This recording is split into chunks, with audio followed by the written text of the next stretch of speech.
Hello everyone, and welcome back to our channel. Today, we are diving into a powerful political development that's making waves across South Africa. The Democratic Alliance, in an unprecedented move, has lodged criminal charges against several top ANC politicians, including Justice and Correctional Services Minister Ronald Lamola, Health Minister Joe Phaahla, former Gauteng Health MEC Dr. Nomantu Nkomo-Ralehoko, and former Health Minister Dr. Zweli Mkhize. At the center of this controversy is the controversial reappointment of Dr. Sifiso Buthelezi Simelane, a figure deeply implicated in the notorious R1 billion digital vibes scandal. Before we go further, please don't forget to like this video, subscribe to the channel for more fearless political commentary, and let us know your thoughts in the comments. Do you think these criminal charges will lead to real accountability, or is this just another performance in South Africa's ongoing political theatre? Let's unpack this. Dr. Sifiso Buthelezi Simelane, now reappointed as the head of the Gauteng Health Department, was a key figure implicated in the digital vibes scandal, a corruption saga that shook the country during the height of the COVID-19 pandemic. At the time, over R150 million was channeled through irregular contracts to close associates of then Health Minister Dr. Zweli Mkhize. The scandal led to Mkhize's resignation, but despite the magnitude of the case, very few others have faced consequences.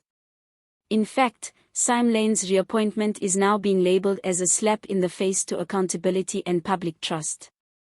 The DA isn't taking this lightly. Shadow Minister of Health Michelle Clarke confirmed that the party has approached the South African Police Service to pursue criminal charges. The charges are based on alleged violations of the Public Finance Management Act, which governs how public funds should be used. The DA alleges that Simelane's return to a senior government position is not only legally questionable but morally indefensible, a reward for wrongdoing rather than a consequence for it. This is not just a fight against one appointment. It's a broader condemnation of what the DA calls the ANC's Cadre deployment, the practice of appointing politically connected individuals to key public posts, regardless of qualifications or past misconduct. Michelle Clarke didn't mince her words, calling it another example of the ANC protecting its own, even at the cost of good governance and public service delivery. Even more troubling is President Cyril Ramaphosa's silence on the matter. DA leader John Steenhuisen didn't hold back in his criticism, accusing Ramaphosa of valuing loyalty over integrity. According to Steenhuisen, the president's refusal to act decisively against ministers implicated in wrongdoing sends a dangerous signal to the nation that corruption can be swept under the rug if it's politically convenient. Let's remember what the digital vibes scandal really meant for the country. It wasn't just about misspent money. It happened during the peak of a global health crisis, when hospitals were under strain, healthcare workers were crying out for PPE, and people were dying daily from COVID-19. While the country struggled, insiders were looting the public purse through inflated contracts and go services.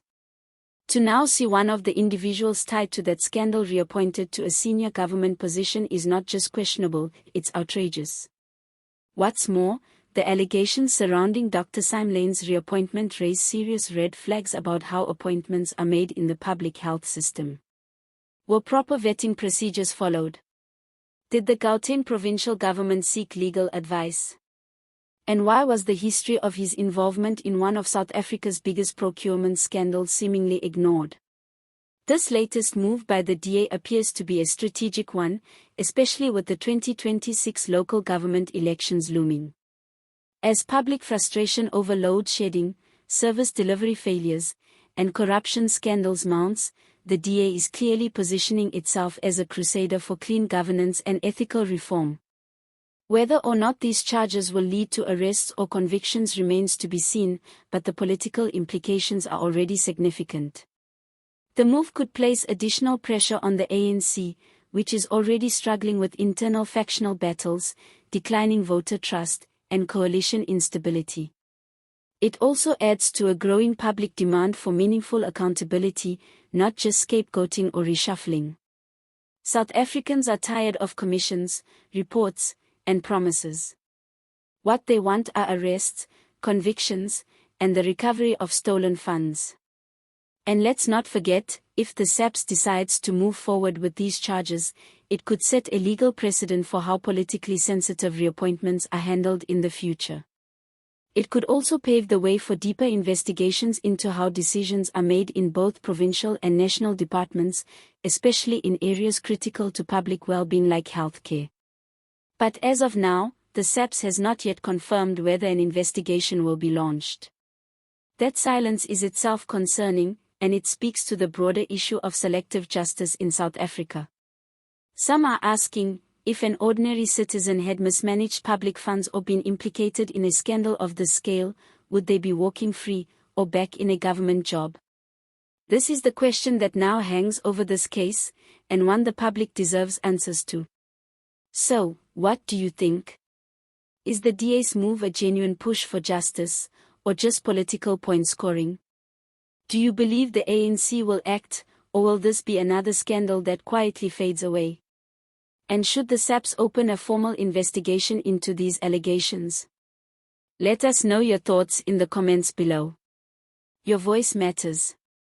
And if you found this video helpful or thought-provoking, hit that like button, subscribe for more fearless political analysis, and share this with friends who care about transparency and justice in South Africa. Thanks for watching, and as always, see you next time.